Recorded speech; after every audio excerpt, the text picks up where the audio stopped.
La première question que j'ai envie de te poser, c'est comment tu vas? La réussite et la dépression, c'est les deux faces d'une même pièce. Chaque matin, tu lances pour voir qu'est-ce qui va tomber. À un moment donné, moi, j'ai craché. Pour apprendre à diriger les autres, il faut d'abord se diriger soi-même. Le premier plan, c'est vraiment de se poser la question de savoir qui est-ce que tu es. À partir de ça, tu peux te poser après la question, qu'est-ce que je vaux? Parce que la valeur que tu définis est toujours fonction de ce que tu es véritablement. Si tu acceptes une valeur que les autres te donnent, la chute va être brutale. Et quand tu commences à briller, un peu comme quand tu mets le sucre là, tu as toutes sortes de bêtes qui peuvent arriver. Il y a des pierres, quand tu regardes, tu sais que tu ne peux pas polir, mon ami.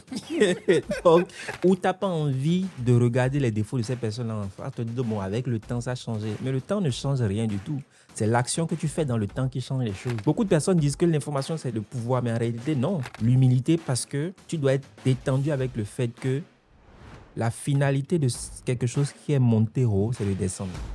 Une précision. Être humble, ça ne veut pas dire se laisser marcher dessus.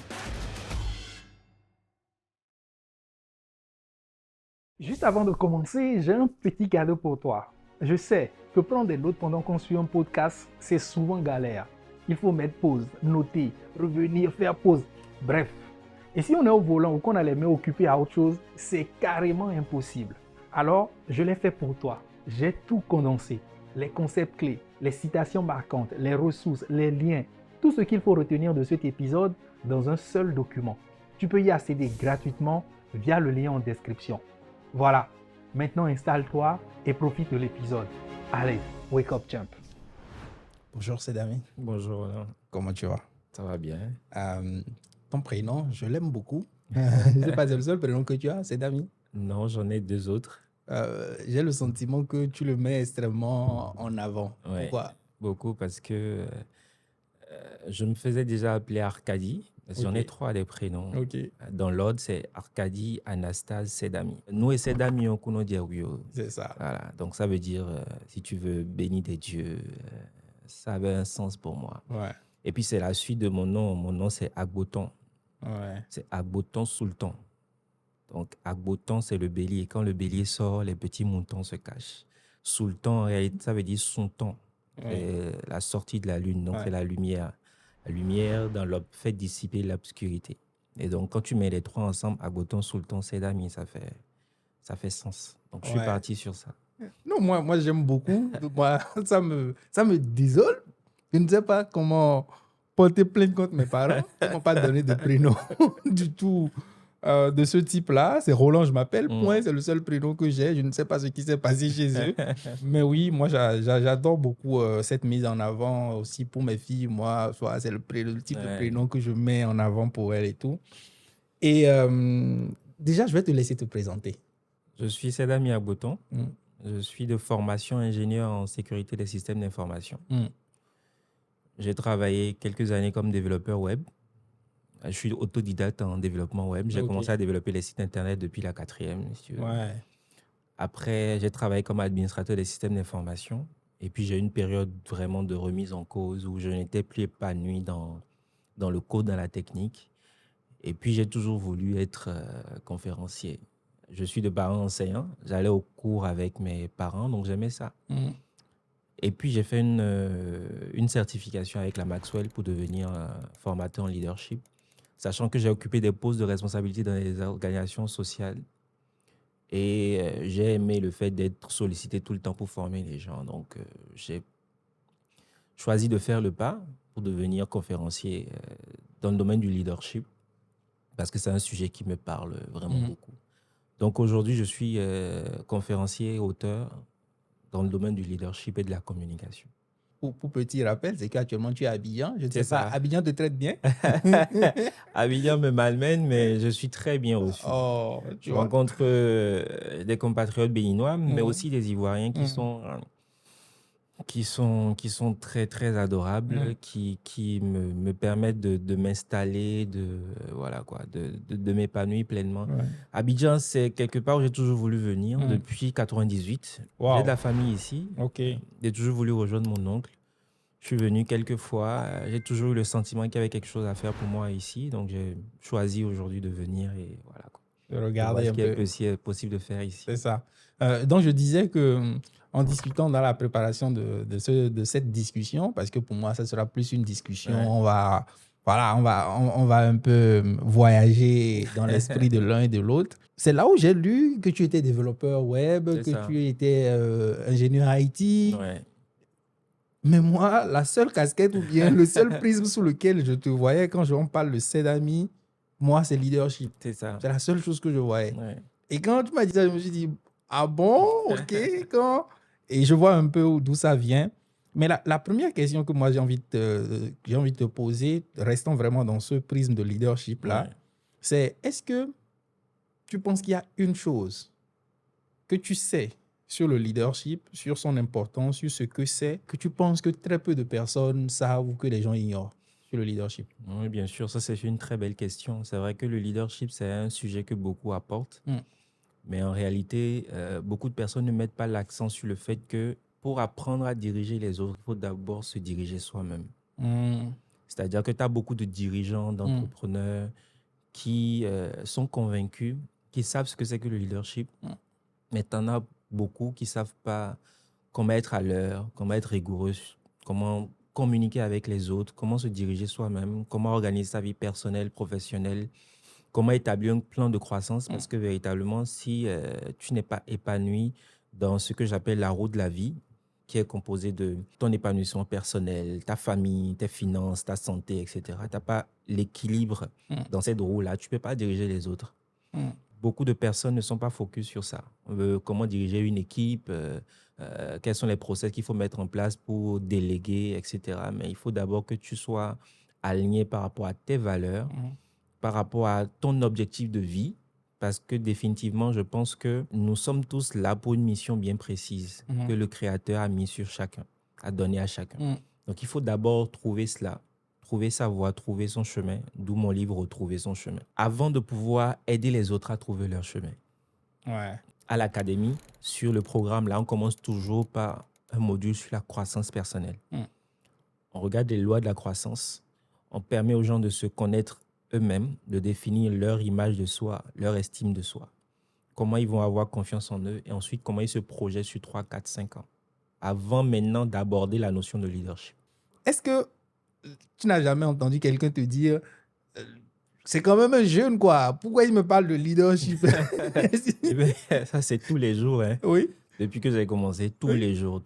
Et tous les jours. Quelle est la fois où tu as entendu ça pour la première fois? Qu'est-ce que ça t'a fait, en fait? Qu'est-ce que tu t'es dit? Tu sais, moi, je suis très aligné avec les valeurs qui me définissent. Donc, je ne suis pas perturbé par ce que les gens disent. Je suis très focus sur ce que j'ai envie de faire, ce que j'ai la conviction que le Créateur m'a demandé de faire. Donc, quand j'ai commencé avec l'académie, il faut dire que j'ai toujours été très précoce dans mon parcours. J'ai connu des choses très tôt. Et déjà, quand je fréquentais les clubs services, j'étais déjà très jeune. Et j'avais déjà commencé à enseigner dans ces clubs-là. Donc, à chaque fois que tu allais dans un club où il y avait les grands frères, on te posait la question de savoir, mais qu'est-ce que tu veux nous apporter? Qu'est-ce que tu as déjà accompli? Qu'est-ce que tu as? Mais tu sais, il y a des questions qui sont vraiment profondes. Comme par exemple, quand on te demande qu'est-ce que tu as envie que les personnes qui sont autour de toi gardent de toi à ton départ. Qu'est-ce que tu as envie que Dieu garde de toi à ton départ? Qu'est-ce que tu as envie que tes amis, ta famille, tes enfants gardent de toi? Ce pas les questions que les gens se posent tous les jours. Donc, quand tu commences à aborder ces questions-là, ils se disent, mais peut-être qu'il a quelque chose à nous apporter. Et ils commencent à t'écouter. Donc, j'ai toujours été confronté à ça. Quand j'ai commencé à parler de leadership, les gens se disent, mais tu veux nous parler de leadership? Après, quand tu déroules le parcours, les gens voient que tu es quand même quelqu'un de précoce. Tu as quand même des choses à apporter, même si eux, ils sont dans leur cocon, tu as quand même des trucs à apporter. Donc, quand tu commences à dérouler, j'ai toujours eu ça. Déjà, j'arrive, on trouve que je suis trop jeune. Bon, les portes m'ont été fermées parce qu'on estimait que j'étais trop jeune. Et après, quand les gens commencent à entendre les échos, le garçon, là, il a quand même, le jeune avec les lunettes et la barbe qui est tout le temps en costume, là. Il a quand même du contenu et puis c'est comme ça que les gens commencent à t'écouter. C'est plus difficile, mais enfin, jusque-là, j'arrive quand même à tirer mon épingle du jeu. Toi, c'est quoi ta définition du leadership? C'est quoi le leadership en vrai? En réalité, le leadership, c'est une question d'influence. C'est l'influence, c'est la capacité que vous avez à drainer un individu ou un groupe d'individus vers un objectif qui est commun. Donc, on parle d'objectif, donc un focus. Et on parle d'objectif commun. C'est quelque chose que les autres doivent partager. Ça veut dire que pour partager quelque chose avec les autres, il faut être d'abord soi-même convaincu. C'est pour cela que je parlais de croissance personnelle et d'alignement avec les valeurs. Ça peut être dans le milieu professionnel comme dans le milieu personnel. Parce que quand tu veux former une famille, fonder une famille avec quelqu'un, c'est un objectif que tu as. Ton objectif, c'est de former une famille heureuse. Et il faut que tu transmettes cette vision-là à une personne qui t'accompagne. Et il faut du leadership. Quand tu as trouvé cette personne-là, que vous avez commencé à faire des enfants, tu veux que les enfants grandissent dans un cadre et tu veux qu'ils deviennent quelque chose. Ça devient un objectif pour vous deux. Et c'est un objectif qu'il faut transmettre aux enfants. Donc, ça devient un objectif qui est commun lorsque vous y arrivez ensemble. C'est dans tous les pans de notre vie. Bien sûr, même dans le domaine amical, dans tous les pans de notre vie. Dans tous les pans même avec tes amis, quand tu es avec tes amis et que tu veux que vous ayez une amitié saine, c'est un objectif que tu as. Il faut que tu transmettes cet objectif-là aux autres et qu'ensemble, vous puissiez trouver les bonnes stratégies pour y arriver. Ça veut dire qu'il faut être intègre, qu'il faut être vrai, qu'il faut être tout ce que tu veux. Donc, que ce soit dans le milieu personnel ou professionnel, on a toujours besoin de leadership. Sauf que ce chemin-là est douloureux. Parce que, surtout dans les relations, si tu veux amener des gens vers un objectif qui est commun, des gens qui ont un parcours que tu n'as pas, qui viennent d'un environnement d'où tu n'es pas parti, il faut que tu arrives à les calibrer à les mettre sur la même fréquence que toi. Et ça, il faut beaucoup de patience pour le faire. Et c'est une douleur que tu dois supporter. J'en connais tellement de dirigeants qui brillent beaucoup. Ils ont soit des postes, ils ont des voitures, ils voyagent tout le temps, mais ils sont tristes dans leur vie. Ils ont une vie fade. Pourquoi? Parce que justement, parfois, ils ne font pas ce qu'ils ont envie de faire. C'est-à-dire qu'ils ont grandi dans un moulin, on leur a dit, OK, tu es dans une famille de tel, ton papa est tel, ton papa est professeur, ton papa est machin. J'en connais tellement, je veux dire, les collègues avec qui j'ai fait informatique de gestion à l'INE, là, t'en as, si je ne dis pas de bêtises, 75-80% qui sont plus dans le domaine informatique. T'en as qui sont devenus graphistes, t'en as qui sont devenus stylistes, parce que c'est des choses qu'ils ont envie de faire. Je connais un collègue là, lui, il s'éclatait dans les maths. Il faisait MP sur le campus. On lui a dit, viens faire informatique de gestion parce qu'on va te trouver un poste. Parce qu'il y a un projet là qui va commencer avec les Russes ou les Turcs, je ne sais pas quoi. Il est venu faire IG 2 ans. Avant qu'il ne finisse, l'oncle en principe qui doit le placer est décédé. Le projet n'a jamais eu lieu. Tu vois, quelqu'un qui a perdu 2 années, 3 années de sa vie pour rien du tout. Donc, tu as des gens comme ça qui, bon, comme il a fait IG2, bon, il va continuer, il va avoir son master, il va être dans un poste, il n'est pas épanoui, il est dans les machines, et puis il discute qu'avec les machines. Donc, à la fin de sa journée, il se dit, mais j'aurais voulu faire autre chose. Donc, il se remet en cause et il a perdu 10 années de sa vie, quoi. Donc, tu en as beaucoup qui ne sont pas épanouis comme ça, là où ils sont, et qui, à un moment donné, décident de claquer tout, et puis voilà. Pour ceux qui arrivent à le faire, les autres tombent dans la dépression, ils tombent dans l'alcool. Voilà. Tu en as des dirigeants brillants qui un jour se sont attachés au plafond de leur bureau. Pourtant, le matin, on leur a demandé comment tu vas. Il dit ça va. Mais personne n'a fait attention au fait que dans ce ça va-là, il y a peut-être quelque chose qui cloche. Moi, j'aime bien le premier step que tu définis par rapport au leadership, de se dire que la première chose, c'est de savoir toi-même là, comment est-ce que tu te diriges toi-même, comment est-ce que tu te construis et qu'est-ce que tu as envie de faire. Le premier plan, c'est vraiment de se poser la question de savoir qui est-ce que tu es. Et c'est par ça qu'on commence. Qui est-ce que tu es? Quand on dit qui est-ce que tu es, ça ne veut pas dire ton nom et prénom. Parce que le nom et prénom, c'est des choses qu'on a héritées, on n'a pas voulu. On n'était pas là quand ils ont décidé de nous appeler X ou Y. Comme moi, Roland.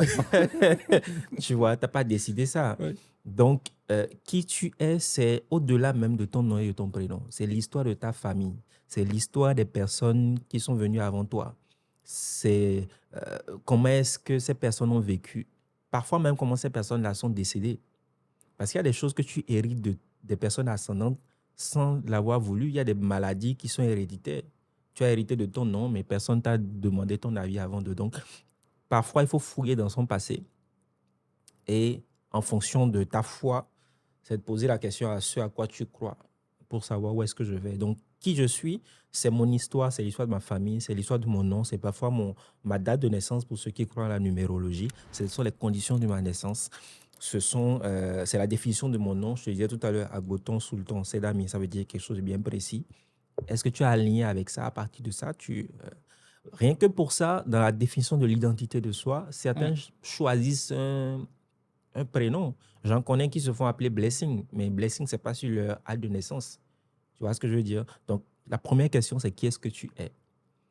À partir de ça, tu peux te poser après la question, qu'est-ce que je vaux?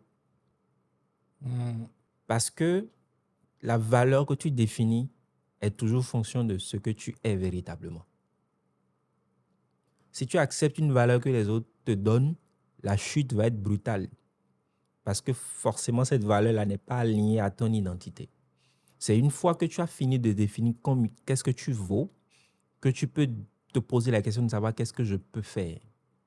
Et puisque tu sais ce que tu peux faire, tu es conscient de tes forces et de tes faiblesses aussi. Parce que quand tu sais ce que tu peux faire, tu sais au fond de toi ce que tu ne peux pas faire.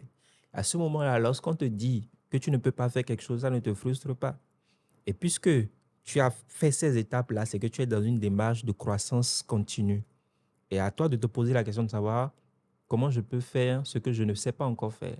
Ou comment est-ce que je peux collaborer avec quelqu'un qui sait faire ce que je ne peux pas faire. Donc, parce que tu es à l'aise avec ça, tu n'es pas complexé par le fait que quelqu'un te dépasse. Et d'ailleurs, rien de grand n'a été réalisé par un seul homme. Tu vois, tous les gars qui ont marqué l'histoire, ils l'ont fait avec des gens. Soit ils avaient la compétence, ils ont associé des gens qui ont la compétence qu'ils n'ont pas, soit ils n'en ont pas du tout, ils ont réussi à inculquer leur vision à quelqu'un qu'ils font. Donc, premièrement, qui est-ce que tu es? Ensuite, qu'est-ce que tu vaux? Et ensuite, qu'est-ce que tu peux faire? C'est très clair. C'est très clair. Et vu comme ça semble beaucoup plus simple, en fait, de décoder, de savoir comment on se positionne. Et ce que tu as abordé ensuite, tu parlais de la collaboration. Et ça, pour collaborer avec les gens, il faut un leadership, il faut incarner un leadership. Mais est-ce que toi, il t'est déjà arrivé de te retrouver dans un environnement où tu n'es pas le leader? Quand vous êtes le premier de la classe, il faut quitter la classe. Tu vois ce que je veux dire?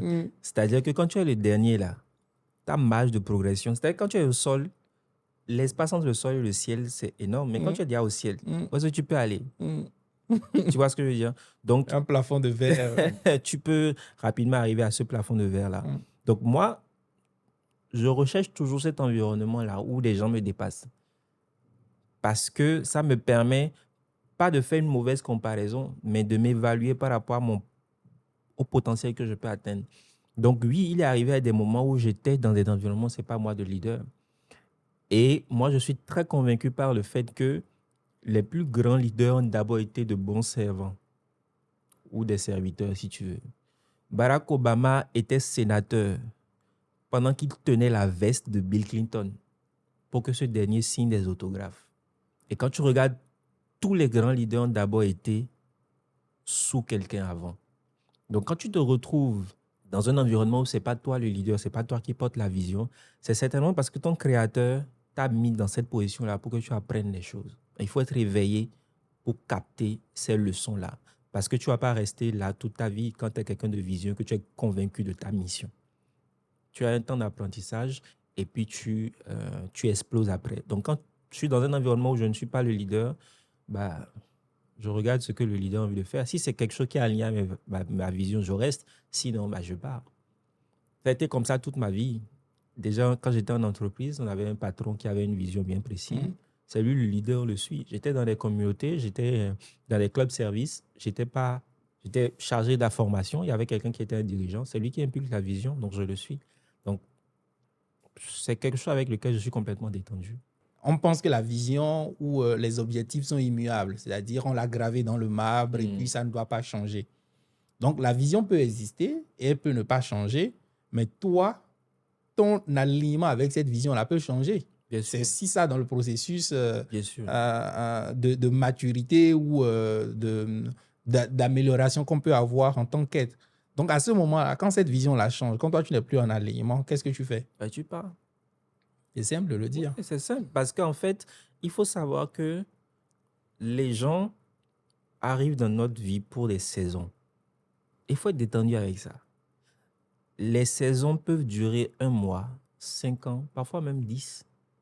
Quand cette saison-là est terminée, il faut partir. Est-ce que tu dirais que c'est pareil en amour, en amitié? Oui, bien sûr. Il y a des saisons. Tu vois, connaître des gens qui ont fait 30 ans de mariage et qui sont divorcés. Il y a des saisons. La saison, elle peut durer 40 ans. Mais elle s'arrête à un moment donné. Même si vous êtes pour le meilleur, pour le pire, jusqu'à ce que la mort vous sépare. À un moment, quand la mort vous sépare, la saison est terminée.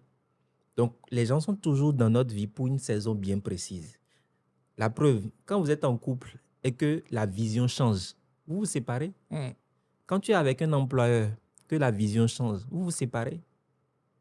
Donc, à un moment donné, il faut comprendre quand la saison est terminée et préparer aussi la suite, d'où l'importance d'avoir un plan de croissance personnelle.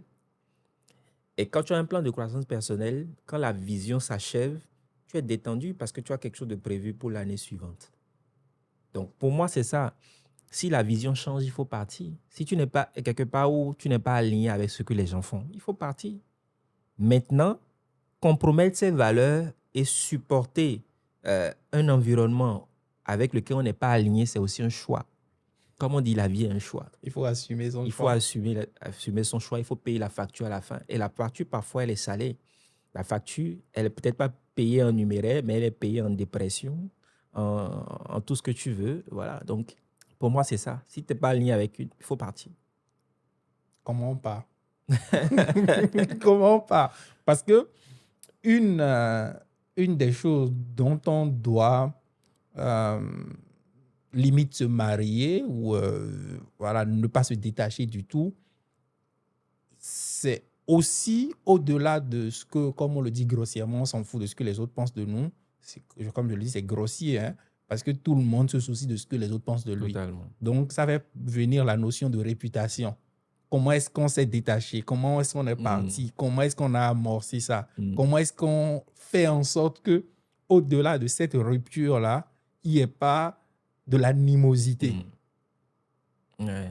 Tu vois? C'est une grosse interrogation. Oui, bien sûr. Et je pense que dans tout type de collaboration, il faut être très clair dès le départ. Il faut être très clair dès le départ. Et il faut savoir partir dans les règles de l'art. C'est une question de valeur, d'intégrité. Il faut être honnête avec les gens. Si tu es avec quelqu'un juste pour le business, il faut avoir le courage de lui dire « Je suis avec toi pour le business ». Parce que quand une saison est terminée, ça ne veut pas forcément dire que la relation est terminée. Il y a des patrons, des ex-patrons avec qui on a de très bonnes relations aujourd'hui. Il y a même des ex avec qui on a de très bonnes relations. Parce qu'à un moment donné, on s'est tous les deux rendus compte qu'on a fini notre saison. Donc, il faut être très clair dès le départ. Et quand c'est arrivé à la fin, il faut pouvoir s'asseoir et dire clairement, je veux partir parce que. Mais ça, moi, je vais prendre l'exemple de la relation avec les ex, de la relation amoureuse. Quand on se met dans une relation amoureuse, dans les premiers instants, on a ce qu'on appelle papillon dans le ventre. Chacun, comme j'aime à dire, chacun est en train de se montrer sur son plus beau jour. On est emporté par l'euphorie. À quel moment on trouve le temps de se dire, tiens, voilà exactement ce que je veux? J'ai le sentiment qu'on ne sait pas exactement ce qu'on veut. Quand on se met dedans, on ne sait même pas qui on est. On se met avec la personne et vu que chacun s'est montré sur son plus beau jour, sur cette période qui dure, on va dire ça grossièrement comme ça, 3 mois environ, voilà, on s'est montré sur son plus beau jour. Et à partir du moment où on commence par se montrer sur son vrai jour, des choses commencent à se casser. Mais la problématique du départ de dire il faut être très clair ne me semble pas réalisable à ce moment-là. Oui, je pense que c'est réalisable. C'est juste un choix qu'on fait de ne pas être honnête. Parce que quand tu es avec quelqu'un, tu sais que ça va durer, tu sais au fond de toi. Ah bon, comment toi tu sais? Tu sais. Parce qu'en fait, dans tout type de relation, on est toujours là pour un intérêt bien précis. Ah, amen. On est toujours là pour un intérêt. Quelqu'un te dirait que viser l'intérêt, c'est pas bon. Non, mais c'est dans la nature de l'homme de viser l'intérêt. Ton intérêt, c'est d'être quelque part où tu es en sécurité. C'est ça. Si la personne ne t'apporte pas la sécurité, c'est que la personne ne répond pas à tes intérêts, donc tu pars. parfois, on ne veut pas regarder ça en face parce qu'on voit on voit le décor, l'habillement. On ne veut pas poser les questions. Est-ce que cette personne-là, quand tu as commencé avec la personne qui veut que tu lui donnes l'argent pour acheter des mèches brésiliennes plutôt que d'acheter une formation pour augmenter sa capacité intellectuelle, tu sais, mon ami, en tant qu'entrepreneur, tu sais de quoi tu as besoin. Quand tu es héritier, ça peut être différent. Mais au départ, tu sais toujours ce que tu veux. Sauf que tu n'as pas envie de creuser plus longtemps ou plus loin. Ou tu n'as pas envie de regarder les défauts de ces personnes-là en face. Tu te dis, bon, avec le temps, ça a changé. Mais le temps ne change rien du tout. C'est l'action que tu fais dans le temps qui change les choses. Donc, si tu ne poses pas des actions au début, le temps ne va rien changer. La preuve, quand tu as une blessure et que tu laisses le temps faire, la blessure ne va pas guérir. C'est ça. Pourtant, tu peux poser des actions, la protéger, la soigner, etc. C'est comme ça qu'elle va guérir. C'est pas Youssoufa qui a dit que patienter, c'est agir en attendant ou un truc comme ça? Bon, en tout cas, je ne sais pas si c'est lui qui arrive. Je pense qu'il a... Mais il y a une phrase il y a une phrase comme ça. Donc, pour moi, c'est ça. Au début, il faut être aligné avec soi-même. C'est pour cela que c'est un travail qu'il faut faire au départ avant de... OK? Dans ton plan de croissance, de quoi j'ai besoin? Quel type de personne j'ai? Moi, il m'est arrivé c'est une amie une grande soeur, je lui ai dit, qui m'a conseillé ça. Elle dit, mais si tu te mets avec quelqu'un, prends un papier écrit. Ce que tu as envie que cette personne-là représente, quelle valeur qu'elle a. Il faut dire que c'est pas, on coche pas toutes les cases. C'est un peu comme, enfin, nous, on aime le foot. Quand tu vois une pépite, comment les centres de formation recrutent? Les centres de formation ne recrutent pas les stars toutes faites. Les centres de formation recrutent des pépites. Une pépite, c'est une pierre brute qu'on peut polir. Il y a des pierres, quand tu regardes, tu sais que tu ne peux pas polir, mon ami. Donc, soit tu prends ton bagage, tu te jettes avec, et après, on ne veut pas t'entendre pleurer que les gens sont, l'homme est mauvais, machin et tout le reste. Soit tu prends ta pépite et tu prends le temps de la polir. Donc, parfois, on regarde des gens, on sait que peut-être qu'aujourd'hui, cette personne n'a pas ces qualités, ces valeurs-là, mais avec du travail, il faut le faire. Mais comment tu travailles sur quelqu'un en travaillant sur toi-même? Il faut que tu sois humble et que tu sois patient. Ça veut dire que qui est-ce que tu es? Qu'est-ce que tu vaux? Qu'est-ce que tu peux faire? Il faut déjà que tu sois aligné avec ça. Et quand tu as fini cette étape-là, tu peux commencer à travailler. Mais il y a des gens, tu sais que tu ne peux rien faire pour changer cette personne-là. Parce qu'elle a grandi dans un environnement, par exemple, où on lui a tout donné. Comment tu veux expliquer à cette personne-là qu'il faut se battre? Elle ne comprend pas. Tu vois ce que je veux dire? Donc, à un moment donné, je pense qu'on sait tous toujours ce qu'on veut. On le sait au plus profond de soi. On n'est peut-être pas prêt à aller chercher le prix pour ça. On n'est pas prêt à payer le prix. C'est là où se fait toute la différence. On n'est pas prêt à payer le prix. Parfois, payer le prix, c'est de se séparer des personnes qu'on aime profondément. Ça ne veut pas dire les oublier, ça ne veut pas dire arrêter de les aimer, mais se séparer de ces personnes-là, le temps d'être prêt pour les recevoir de nouveau ou pour aller faire autre chose. Là, je veux parler du fait justement de dire, OK, moi aujourd'hui, j'ai un projet. Je veux fonder une famille. Je vais prendre cet exemple-là. Je veux fonder une famille. Et même la question, est-ce qu'à un moment, soi-même, on se pose, on se dit, là maintenant, je veux fonder une famille, ou est-ce que c'est un accident? Ça arrive par accident? Parfois, ça arrive par accident. Parfois, ça arrive par accident. C'est-à-dire que, bon, tu as n'importe quoi. Tu as enceinté la petite du quartier. On dit que vraiment, si tu ne l'épouses pas, tu ne peux plus rester dans le quartier. Donc, parfois, tu l'épouses. Tu vois. Mais je pense que à un moment donné de sa vie, on ressent un manque. C'est-à-dire que quand tu arrives à un niveau d'accomplissement, tu te dis, bon, j'ai ça. J'ai envie de me lever chaque jour pour me battre pour des gens. J'ai envie de rentrer le soir, que ce soit mon épouse qui m'accueille, que ce soit ma fille qui m'accueille. Toi, tu as ressenti ça à un moment? Oui, bien sûr. Bien sûr. Parce qu'à un moment donné, bon, pourquoi tu te bats au final? Parce qu'excuse-moi, tout ce qu'on fait là, c'est... Un jour, ça peut être ôté. Et je pense fondamentalement qu'il faut investir dans des choses qu'on ne peut pas t'enlever. Comme quoi? Comme soi-même, comme son cerveau, comme la famille. Donc, parfois, à un moment donné, tu ressens le besoin... tu grandis et tu te rends compte que les personnes autour de toi, tu sors, tu vas dîner, c'est toujours toi qui es seul. Tu rentres le soir, tu es épuisé, tu as besoin de quelque chose pour te recharger. Tu rentres, il n'y a personne. Il n'y a pas de vie chez toi. Tu vas sentir le manque. Et parfois, quand tu fais passer ta analyse à tôt, tu peux tomber dans la facilité tout de suite. Parce que quand tu commences à briller, quand on parle de toi, on t'invite dans tous les événements.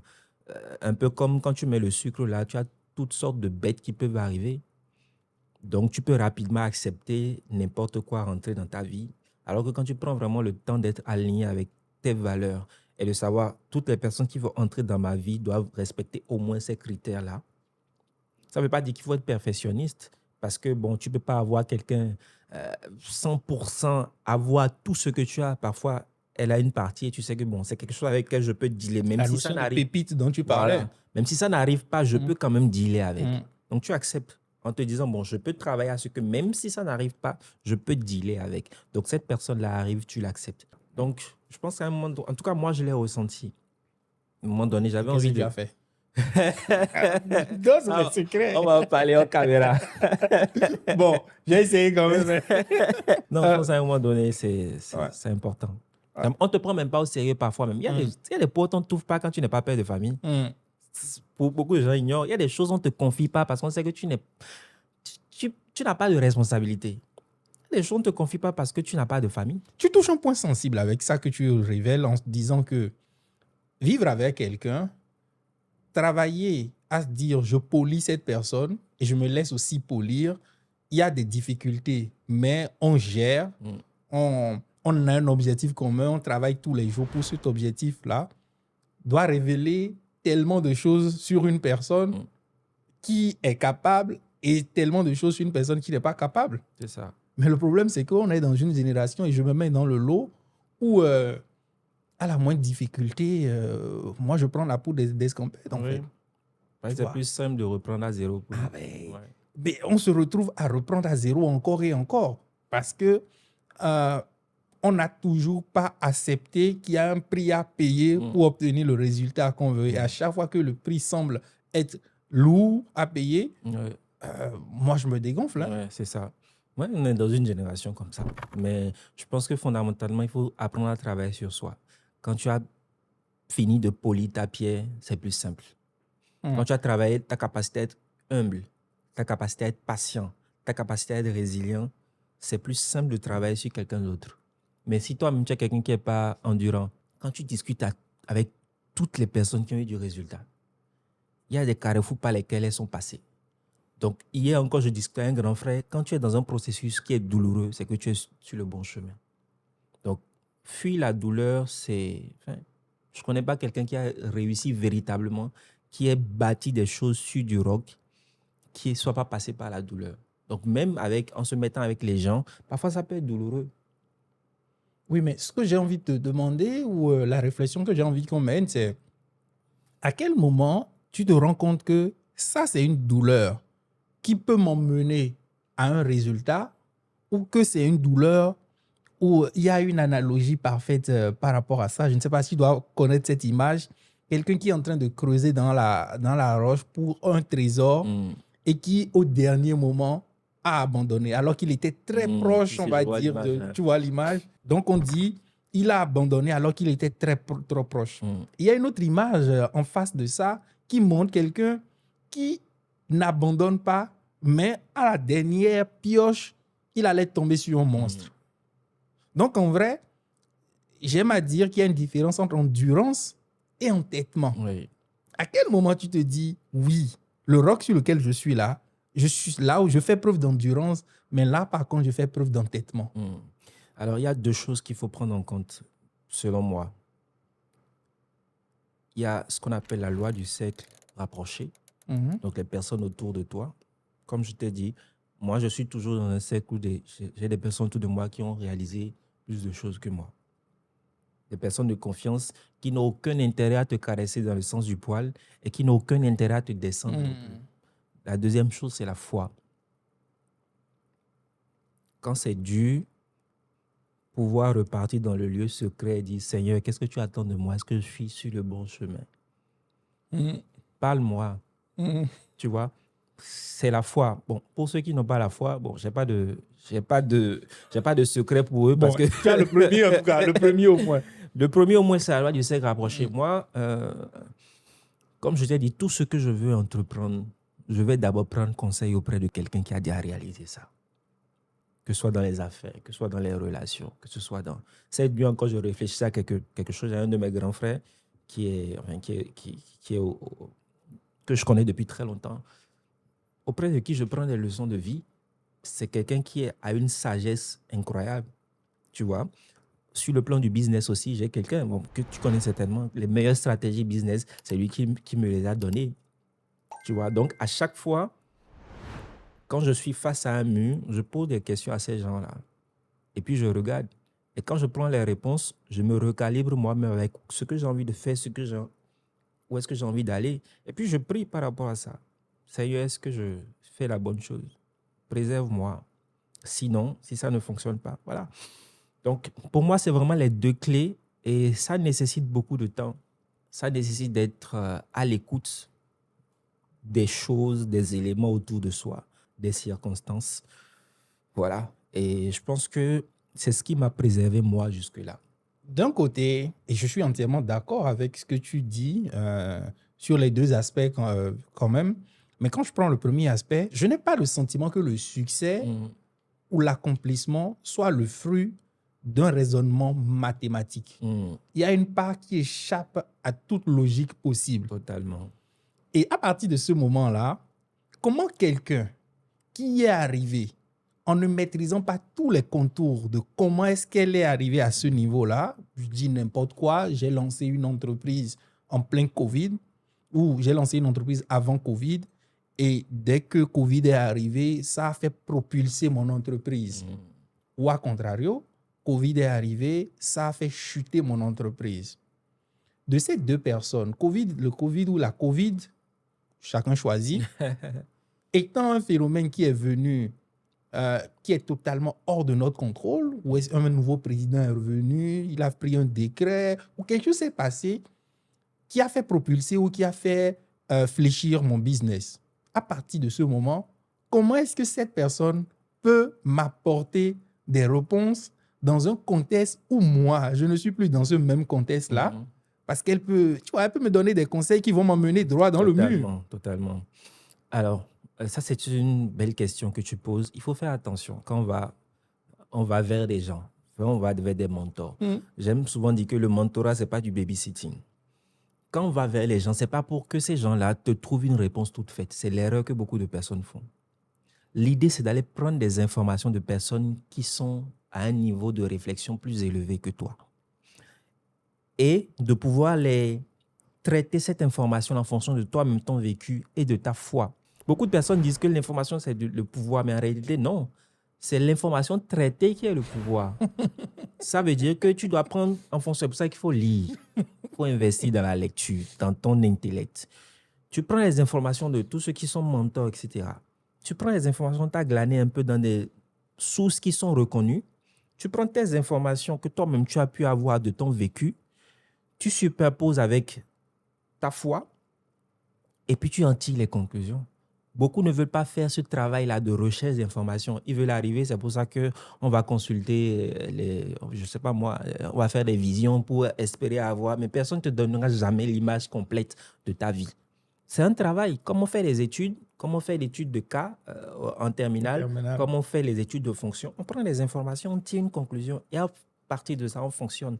Donc, c'est ce travail qu'il faut faire là. Il ne faut pas tomber dans la facilité selon laquelle on va voir quelqu'un, on veut que la personne te dise exactement ce que tu dois faire. Ça n'arrivera jamais. Parce que, comme je dis, on a tous été créés par le Créateur pour une mission bien précise.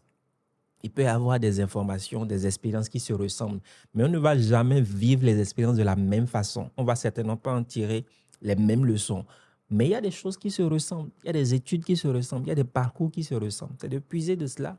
Parce que quand tu vas aller voir des gens comme ça, ils vont te dire qu'il faut être résilient, il faut être courageux, etc. C'est vrai.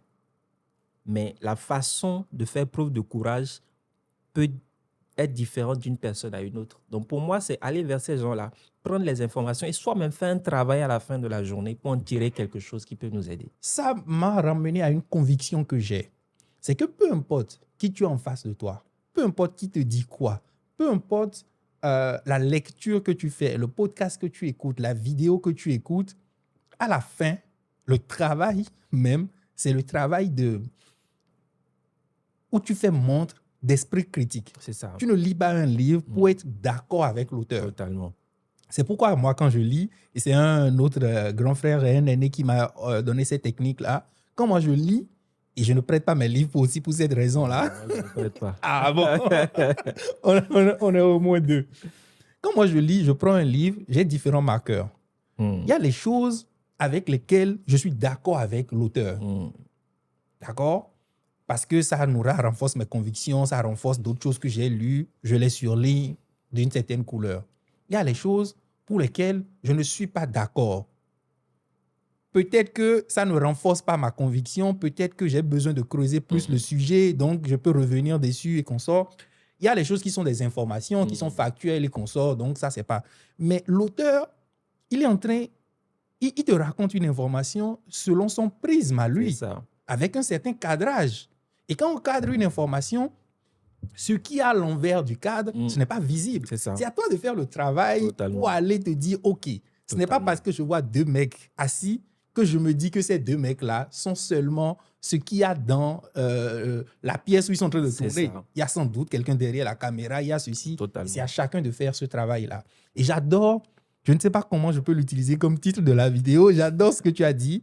L'information n'est pas le pouvoir, c'est l'information traitée qu'il est. Totalement. Si on doit faire une synthèse, quand toi tu vois un leader ou quand tu te fais l'image d'un leader, quel est l'archétype? Tu vois, quels sont les trucs que tu peux te dire, OK, ça, c'est un indispensable dans l'arsenal d'un leader, par exemple. Quelqu'un qui prétend à l'idée d'autres. Ou ce n'est simplement l'idée, sa vie, sa vie. C'est l'intégrité et l'humilité. L'intégrité et l'humilité. L'humilité même te fait avoir un sens de l'écoute très profond. Quand tu vois les grands hommes ou les grandes dames, même les dames, ce sont des gens qui sont en mesure de faire silence longtemps pour t'écouter. Parce que je suis convaincu qu'il faut savoir se taire pour apprendre à parler. Donc, tu as des gens que tu rencontres qui sont de beaux parleurs, mais au final, quand tu sonnes, ça sonne creux. Donc, pour moi, c'est l'intégrité et l'humilité. Intégrité parce que tu dois être aligné avec les valeurs des gens. Quand c'est blanc, tu dois pouvoir dire que c'est blanc. L'humilité parce que tu dois être détendu avec le fait que la finalité de quelque chose qui est monté haut, c'est de descendre. La loi de la pesanteur. La finalité de quelque chose qui a chauffé fort, c'est de se refroidir. Donc, peu importe le niveau de réussite que tu as atteint, peu importe les lieux que tu as fréquentés, tu dois savoir qu'à un moment donné, le temps va passer, une autre génération va monter. Donc, pour moi, c'est ça, avoir l'humilité de savoir qu'on ne connaît pas tout aussi. Et que même n'importe qui que tu sous-estimes dans la société peut t'apporter quelque chose qui va transformer ta vie. Donc, pour moi, c'est ces deux valeurs-là. Quand je rencontre un leader, je regarde, avant de regarder son parcours, s'il est vérifié, c'est de regarder est-ce qu'il est capable d'être intègre, est-ce que c'est quelqu'un qui est humble. Est-ce que je rencontre, j'ai connu tellement de personnes qui ont connu les sommets, mais qui sont tombées plus bas qu'elles ne l'étaient avant de commencer à décoller. Et j'ai vu aussi des gens qui ont atteint des niveaux de réussite incroyables, mais qui sont tellement humbles. Je connais des gens qui sont milliardaires, mais qui m'ont vu arriver, qui se sont levés pour me saluer, comme si j'étais le président de la République. C'est quelque chose qui m'a choqué. Tu vois ce que je veux dire? Donc, pour moi, c'est vraiment ces deux valeurs-là d'abord. Je veux parler de l'humilité. Pour ceux qui suivent ce podcast, ils doivent savoir que c'est un thème que je n'aime pas utiliser beaucoup. Est-ce que ta preuve d'humilité peut dépendre, d'accord, de qui tu as en face de toi et de où tu te situes, où tu es? Oui, parce que, tu sais, j'ai envie de faire une précision. Être humble, ça ne veut pas dire se laisser marcher dessus. Bon. Parce qu'il y a des gens qui pensent que quand on te parle mal, ça veut dire que tu te tais, tu es humble, mon ami. Non. On a souffert pour être là où on est. On souffre encore. On a connu beaucoup d'échecs pour pouvoir réaliser des choses pour lesquelles on est reconnu. Donc, on ne permet à personne de venir nous traiter comme n'importe quoi. Mais par contre, il faut savoir... Est-ce que tu peux rappeler ta question? J'ai perdu un peu. Non, qui est en face de toi. Oui, bien sûr, qui est en face de toi parce que, tu sais, parfois, les gens, surtout quand tu frappes à des portes, les gens te testent. Et j'ai même l'impression, moi, qui suis très accroché à l'illusion, que parfois Dieu te teste pour voir. On t'a donné un peu de sous, tu commences à faire le payard. Ok, bon, il avertit les anges en disant, bon, regardez, on lui a donné un peu, regarde comment il se comporte. Bon, coupez un peu le robinet, on va voir. Tu as intervenu à une conférence, tu as dit, non, vraiment, tu es plein de sagesse. Tu commences à te jouer les gars qui sont trop arrivés. Le Seigneur va te dire, mais écoute, tu es fort, non? Bon, on va couper un peu pour voir si demain tu vas être fort pareil. Donc, c'est pour te dire que parfois, des gens t'ouvrent des portes en fonction de la capacité que tu as de pouvoir rester tel que tu es, même si on te couvre d'honneur. Donc, parfois, ça dépend vraiment de ta stratégie. À des endroits, il faut je pense se vendre ou bien manquer de se vendre, c'est pas faire preuve d'humilité. Bon, je pense qu'on sait. À des endroits donnés, si tu as du résultat, tu dois pouvoir mettre tes résultats sur la table parce que le gars, il n'a pas le temps de te tester, il n'a pas le temps d'entendre d'où tu viens, il veut savoir qu'est-ce que tu es capable de faire, qu'est-ce que tu as déjà réalisé. Et rien que pour ça, il peut te permettre de passer à un état supérieur. Donc, pour moi, il faut savoir la limite, elle est fine, oui, mais il faut pouvoir la trouver. C'est ça. Donc, il faut savoir, dans des situations, pouvoir mettre sur la table les résultats qu'on a sans chercher forcément à se survendre. Parce que parfois, tu te survends trop. On te montre il y a une différence entre se vendre et se vanter. Totalement. Et en face, si tu as quelqu'un en face de toi qui n'aime pas peut-être quelqu'un qui sait se vendre, trouvera que tu es en train de te vanter. C'est ça. Et cette personne trouvera que tu n'es pas humble. C'est ça. Dans la même journée, la même personne peut, à différents moments de la journée, peut te trouver humble et après te trouver pas humble. Exactement. Parce que peut-être elle est aussi dans des prédispositions qui font qu'elle n'a pas tout son truc là. Donc, on est au moins clair sur ça. Tu as fait l'archétype tout à l'heure du leader. Et peut-être que tu n'as pas fini, peut-être qu'il y a d'autres points, mais tu as cité les principaux. Aujourd'hui, toi, pour ce que je sais, tu as créé une académie, l'académie du leadership. Est-ce à dire que tu sais accompagner des gens pour développer ce leadership-là en eux? Si oui, comment est-ce que ça se passe? Oui, bien sûr. Et depuis 2021, on a un peu plus de 200 membres dans la communauté des membres. Ah oui? Oui, et puis à travers les webinaires, les conférences, les formations, on a quand même accompagné près de 2000 personnes sur 3 continents. Parce qu'on a des membres aujourd'hui qui sont au Bénin, au Togo, au Gabon, en Suisse, au Canada, etc. Donc, bon, ça, c'est quelque chose qu'on sait faire. Comment on le fait? Il faut savoir que le programme de l'académie est sur 8 semaines. Donc, l'académie se réunit 2 fois par an, avril à juillet, octobre à décembre. On a 4 semaines sur le leadership. Donc, on commence par la croissance personnelle, se découvrir son identité, découvrir sa valeur, ce qu'on peut faire, découvrir les lois de la croissance, les choses pour lesquelles on avance et pour lesquelles on n'avance pas, les lois de la croissance. Et ensuite, on voit le volet communicationnel, comment transmettre son information, comment transmettre sa vision aux gens. Donc, c'est le processus, en fait. Donc, croissance personnelle, ensuite leadership, gestion et puis communication. Ça, c'est Et quand ils finissent les 8 semaines d'accompagnement, pour ceux qui le veulent, ils peuvent activer une option mentorat sur 1 à 3 mois. On les accompagne individuellement sur un projet. Un projet de vie ou un projet professionnel. On les accompagne, pas à structurer, mais à trouver le bon équilibre entre ce qu'ils ont appris dans les 8 semaines et ce qu'ils ont envie de faire ou ce qu'ils ressentent de faire comme mission. Quand tu dis « on », tu es seul, vous êtes plusieurs, comment ça se passe? D'abord même, je vais revenir sur la question. Comment est-ce que toi, tu montes un programme comme ça? C'est une belle question. Hein. Tu sais, au départ, alors, je te disais que j'étais formateur national dans une organisation. Et dans cette organisation-là, comme je dis, j'ai toujours été très précoce. Et parfois même en avance sur mon temps. Je croyais à des projets où, voilà. Quelqu'un a dit que parfois avoir raison trop tôt, c'est avoir tort. Ouais, c'est ça. Donc, j'étais dans cette organisation-là et j'ai pensé ce que j'ai appelé le programme de croissance personnalisée, le PCP. L'idée était de faire en sorte que l'organisation s'intéresse aux membres. Parce que si tu veux fidéliser les gens longtemps, il faut que tu leur montres qu'ils ont un intérêt à te suivre. Donc, il faut que l'organisation s'intéresse aux membres. Il faut que les membres puissent avoir le moyen de grandir à l'intérieur de cette organisation-là et de connecter avec d'autres personnes qui peuvent leur permettre d'éclore leur potentiel. Donc, j'ai créé ce PCP-là qui permet en fait d'accompagner les jeunes de cette organisation-là à se déployer personnellement et professionnellement. Bon, à ce moment-là, les gens n'y ont pas cru.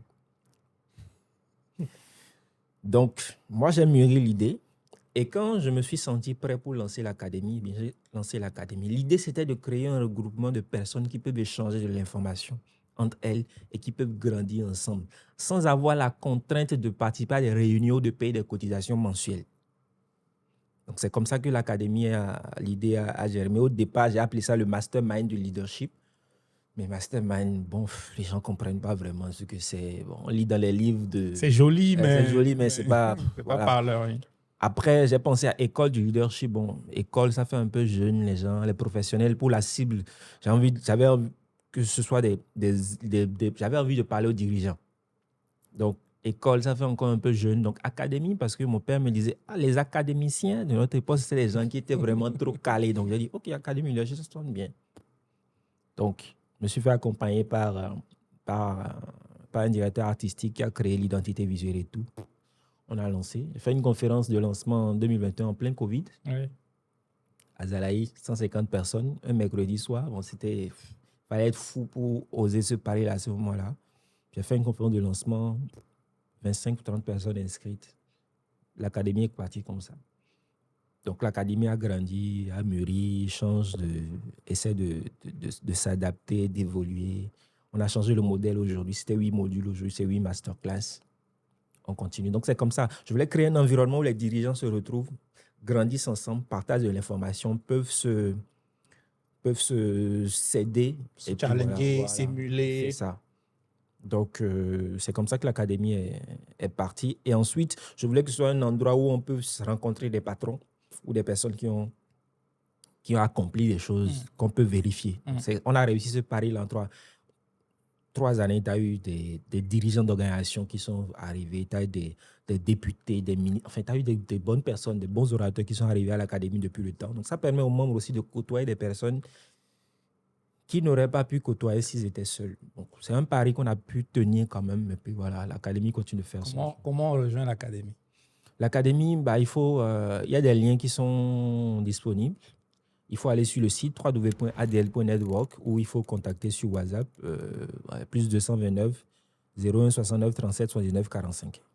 Bon, donc, on va Académie du leadership sur tous les réseaux sociaux, Facebook, LinkedIn, Instagram. Et puis voilà. On va d'ailleurs mettre ça en description de la vidéo ou même sur la vidéo. Là, j'ai envie de revenir un peu à toi, toi en tant que Sedami. La première question que j'ai envie de te poser, c'est comment tu vas? Je vais bien. Je vais bien. Il y a des challenges, c'est pas évident. Hein. L'entrepreneuriat, c'est pas... Le chemin que nous, on a choisi là, il faut être fou pour... Sinon, tu vas rester dans une entreprise, chaque fin du mois, on te paye ton salaire. Bon, à vrai, on ne va pas non plus dire que c'est facile de l'autre côté. Ouais, mais je ne dirais pas ça. Mais bon, parlons de ce que nous, on vit. Ouais, c'est pas simple. C'est pas simple. Moi, je vais bien. Je vais bien. On a toujours envie de... Quand tu as des esprits éclairés, moi, je suis quelqu'un qui aime réfléchir. Je n'aime pas envie qu'on m'enferme dans une boîte. Je suis dans la remise en cause continuelle parce que je suis convaincu qu'on peut faire mieux. On peut faire plus. Je peux faire mieux. Je peux créer plus. Je peux avoir plus d'impact.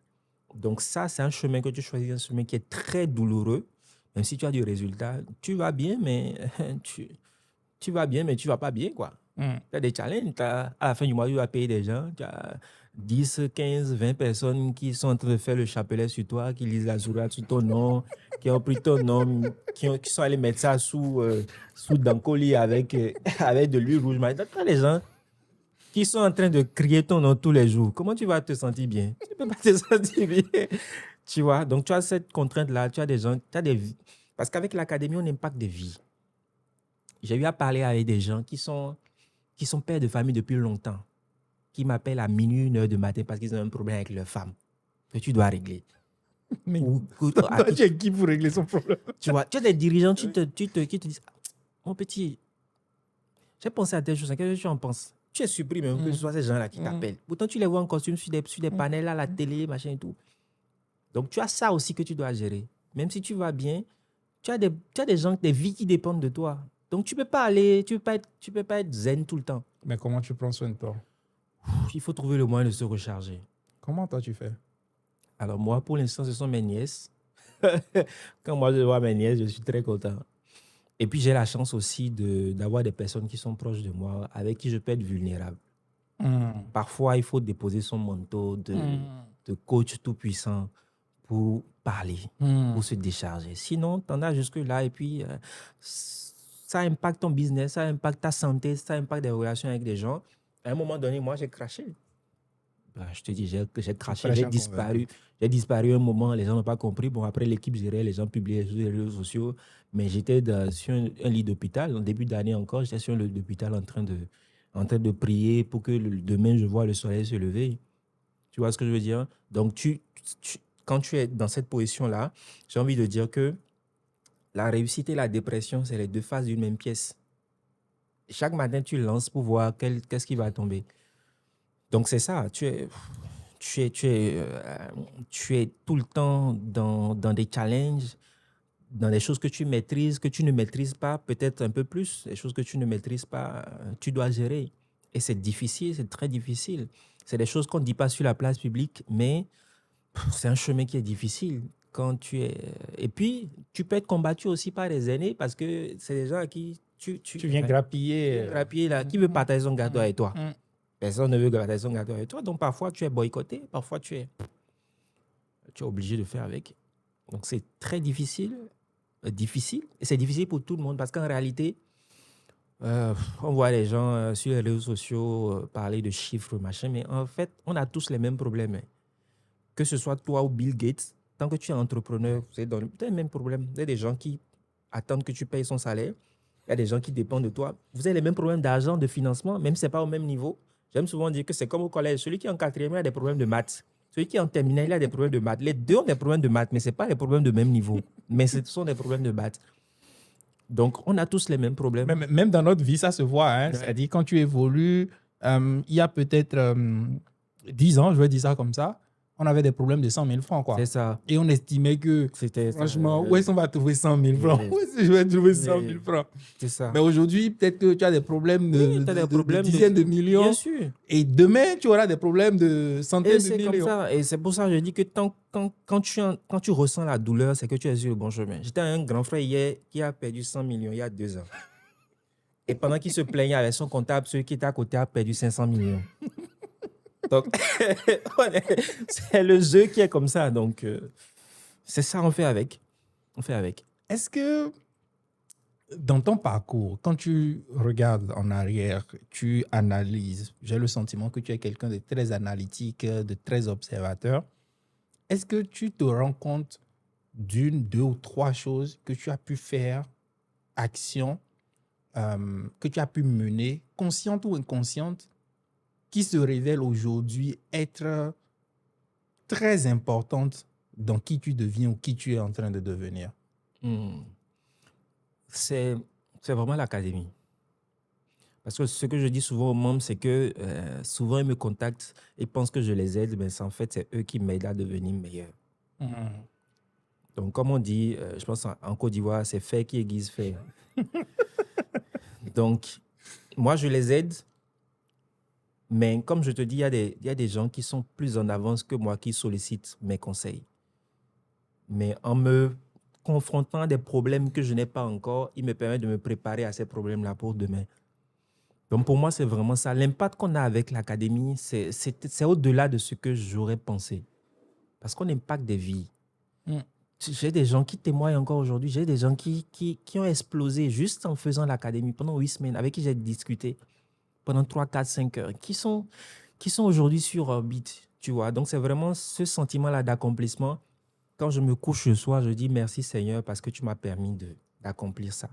Je parle même pas de... Parce que tout ce qui est matériel, on va laisser. Là, tu achètes un iPhone aujourd'hui, l'année prochaine, un autre iPhone est sorti. Tu dois encore acheter. Au final, ça... Mais ce qu'on ne peut pas t'ôter, c'est l'impact que tu as sur une vie de quelqu'un. Quelqu'un que tu impactes, c'est une famille que tu as impactée. C'est une descendance que tu as impactée. C'est toute une génération. Donc, ce que tu fais là, c'est quelque chose d'extrêmement important. Donc, pour moi, c'est vraiment tout ce que j'arrive à faire avec le programme de l'académie qui m'importe le plus. Tu as beaucoup parlé d'investir en soi. Tu as parlé entre autres de lecture. Avant de lancer l'académie, toi aussi, tu as participé à une, je ne sais pas, c'est une formation? C'est ça, c'est une formation. Qui t'a donné des clés avant de te lancer et tout. Donc, pour toi, investir en soi, c'est quelque chose de fondamental. D'indispensable, ouais. Même moi, j'aime à dire que il y a seulement 2 choses qui ont changé ma vie. Sinon, peut-être que on se connaîtrait même pas. Peut-être que je serais... en tout cas, le parcours n'aurait pas le truc là n'aurait pas été le même du tout. C'est la lecture et c'est Internet. Tu vois? Donc, pour moi, la lecture, c'est fondamental. C'est ce qui m'a fait découvrir et m'a fait m'élever. Toi, à ton niveau, la lecture, est-ce que tu as des souvenirs de livres qui ont été des déclics pour toi? Et l'autre chose, avant de te laisser répondre, que je voudrais, peut-être que ça va te permettre d'ajuster ta réponse, c'est dire que la lecture, parfois, c'est le moment où tu lis un livre qui est important. Ce n'est pas le livre en lui-même. Parfois, tu peux lire un livre à un moment où tu n'avais pas les clés pour décoder le livre. Donc, ce n'est pas une parole de dire « Ok, tout le monde va sauter sur le livre que tu vas dire que tu as lu. » Mais il y a des contextes où ce que le livre t'a apporté et chacun devra se retrouver dans « Ah, ok, ça peut m'apporter ceci parce que je suis à tel niveau. » Moi, le livre qui a changé ma vie, c'est La magie de voir grand de David Schwartz. Ah, je ne connais pas. Je connais pas. C'est ça qui a changé ma vie. Et après, j'en ai lu d'autres, Une stratégie de prospérité de Jim Rohn. Ces 2 livres-là vraiment m'ont permis de me propulser. Donc, c'est ça. Moi, la chose que j'achète le plus, ce sont les livres et les formations. Après, tu as les chaussures et les costumes, mais livres et formations en premier. Costume, on voit ça. Donc, livres et formations en premier. Livres en premier. Quand je rentre dans une bibliothèque, je regarde un peu. Je ne sais pas quels livres, à part ceux qui sont vraiment sortis depuis 2024. Sinon, des best-sellers, des livres que les entrepreneurs vont te... Je ne sais pas lequel je n'ai pas encore acheté. Donc, parfois, mes proches, ils veulent me faire des cadeaux. Ils savent que je suis intéressé par les livres, mais ils ne savent pas quel livre m'offrir. Donc, ils vont sur autre chose. Sinon, c'est vraiment des livres que moi, je... Voilà, donc... C'est quoi ta lecture du moment? Ma lecture du moment, c'est PNL de Tony Robbins. Ok. C'est ça que je lis actuellement. Tu cherches quoi? Je cherche à mieux comprendre les gens. Parce que quand tu commences à lire ce livre-là, par exemple, tu comprends que les gens ne font pas les choses parce qu'ils veulent réellement. Ils font les choses en fonction de l'état dans lequel ils sont. Donc, si tu veux faire changer les gens, il faut que tu fasses changer leur état. Tu vois que le focus change. Oui. Parfois, quelqu'un est énervé, tu lui dis « calme-toi ». Tu veux qu'il calme, non? Donc, il ne va pas se calmer parce qu'il est dans un état où il ne fait que change son état. Tu vas voir qu'il va se calmer. Donc, ne lui demande pas de se calmer. Change son état et il va se calmer. Donc, c'est pareil. L'énervement, c'est la résultante de quelque chose d'autre, en fait. C'est ça. Et c'est pareil, quand tu es dans un ça, c'est peut-être une clé que je vais donner. Quand tu es dans un truc avec ton ex que tu as envie de reconquérir parce que... Ne lui demande pas de revenir. Change son état parce qu'elle est fâchée. Change son état de fâché à moins fâché. Tu vas voir que le résultat va être différent. Je ne te dis pas qu'elle va revenir, mais le résultat va être différent. C'est pas ce qu'on appelle manipuler. c'est pas ce qu'on appelle manipuler, bon, si tu veux. Après, on a donné une connotation péjorative au mot manipuler. Oui, c'est ça. C'est ça. Parce qu'en fait, on manipule tout. Tu vois. Tout le temps. Et il faut savoir juste, est-ce que c'est toi qui manipules ou c'est toi qu'on est en train de manipuler, mais J'ai une phrase par rapport à ça, et tu me diras ce que tu en penses. J'aime dire que dans le jeu de manipulation, on sait rarement qui manipule qui avant la fin de la partie. C'est ça. C'est comme aux échecs. Oui. Tu ne sais pas pourquoi il t'a laissé manger ce pion-là. Exactement. Peut-être qu'il a 2 coups d'avance sur toi. Bien sûr. Ça peut t'amener à être plus méfiant, mais en fait, c'est le jeu, c'est comme ça. Ouais. Donc, voilà. Est-ce que aujourd'hui, quand tu prends du recul et que tu regardes toi, adolescent, avec des rêves, avec plein de questionnements, qu'est-ce que tu te dis qu'est-ce que tu te dis à toi-même? Est-ce que tu es fier de toi? Est-ce que tu es fier du chemin? Quand je regarde, avec du recul, avec les choses que j'ai pu réaliser, les endroits où j'ai pu entrer, je pense que j'ai pris une bonne part. Est-ce que tu es fier? Oui, bien sûr. Oh, J'ai fier. Rarement entendu les gens répondre oui à cette question. Oui, bien sûr, bien sûr. Je suis fier juste du fait de voir des gens être transformés sous tes yeux et que tu as vu quelqu'un qui est en manque de confiance totale 8 semaines avant, que tu vois prester devant sa famille et tu vois Parce qu'à l'académie, ce qu'on fait, c'est que quand tu finis le parcours, tu fais un discours qu'on appelle le grand oral à la fin du parcours. Et au début du parcours, je leur demande, mettez 3-5 personnes que vous voulez voir fiers de vous à la fin de ce parcours. Et à l'instant là, envoyez-leur un message pour leur donner rendez-vous dans 8 semaines à telle date.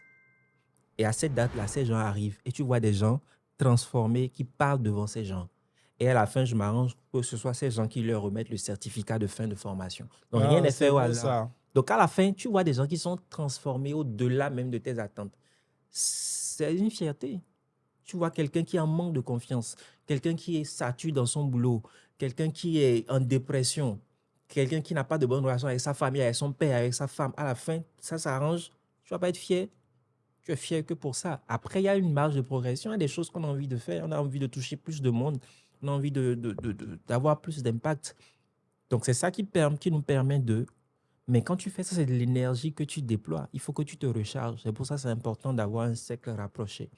Et pour moi, je pense que dans le parcours aussi, c'est important de fonder une famille, d'avoir quelqu'un qui te dise « Papa, je suis fier de toi ». C'est des choses qui sont... Requinquant. Ouais. Ou requinquante. Ouais. Donc, voilà un peu. Je ne sais pas si tu as un mot ou si tu as quelque chose, un sujet que tu aurais voulu aborder, un message que tu aurais voulu faire passer, qu'on n'a pas spécialement abordé, ou ça peut être un mot de fin, je ne sais pas. Oui, peut-être, comme je disais tout à l'heure, la solitude du solutionneur. Je ne sais pas. Je pense que c'est Paulo Coelho qui a écrit un livre comme ça, non? La solitude du vainqueur. Je pense que oui. Je pense avoir le livre. Ça me dit quelque chose. Mais si tu ne l'as pas lu, c'est un livre très intéressant. Donc, c'est ça. Peut-être l'environnement aussi. Parce que parfois, tu es dans un environnement, tu as l'impression que tout est fait en sorte pour que tu échoues. C'est-à-dire que, bon, voilà, même les résultats qu'on dit que l'environnement, tu as l'impression que tout est fait pour que tu échoues. Donc, c'est peut-être ça. La solitude de ceux qui sont au sommet. J'ai fait un témoignage dessus la dernière fois sur mes réseaux sociaux. Un dirigeant que j'ai accompagné à l'académie qui m'a dit, mais parfois je laisse mon bureau ouvert pour que mes collaborateurs viennent me dire bonjour. Je me sens seul, j'ai des titres dans ma bibliothèque. Je peux entrer où je veux. Mais ce n'est pas ça que je recherche. Je me sens seul, je me sens vidé. J'ai l'impression que je travaille beaucoup, je n'arrive pas à voir mes enfants. Plein de choses comme ça.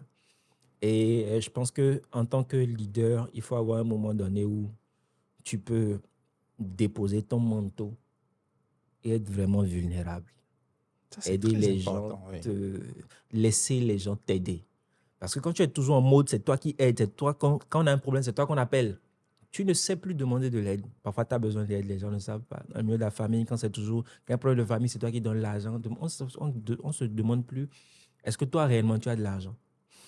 Avec les amis aussi, pareil, tu investis dans les gens. C'est pour ça que je reviens encore à la loi du cercle rapproché. C'est vraiment identifier des personnes en qui tu peux investir, qui vont être là. Et bien souvent, ce sont des personnes qui t'ont vu commencer. Très souvent. Ce sont des personnes qui étaient là avant que tu ne deviennes quelque chose. Tu parlais de la mouche tout à l'heure. Je t'ai vu venir.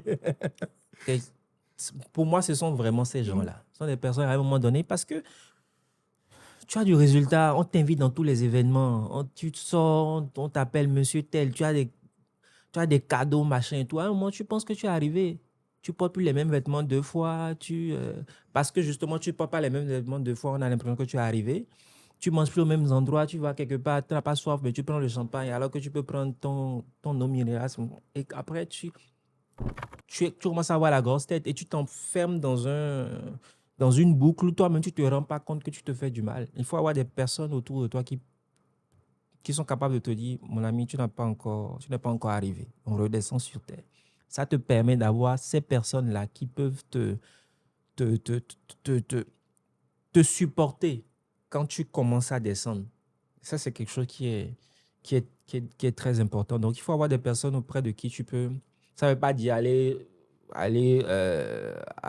planifier. Oui, ça ne veut pas dire aller trop bavarder non plus, parce que, bon, on ne sait pas toujours comment est-ce que les relations vont être. Mais avoir un environnement où un tu support es... système. c'est ça, où tu es en paix, c'est important. Système. Est-ce que c'est ton mot de fin ou est-ce que tu as un mot de fin?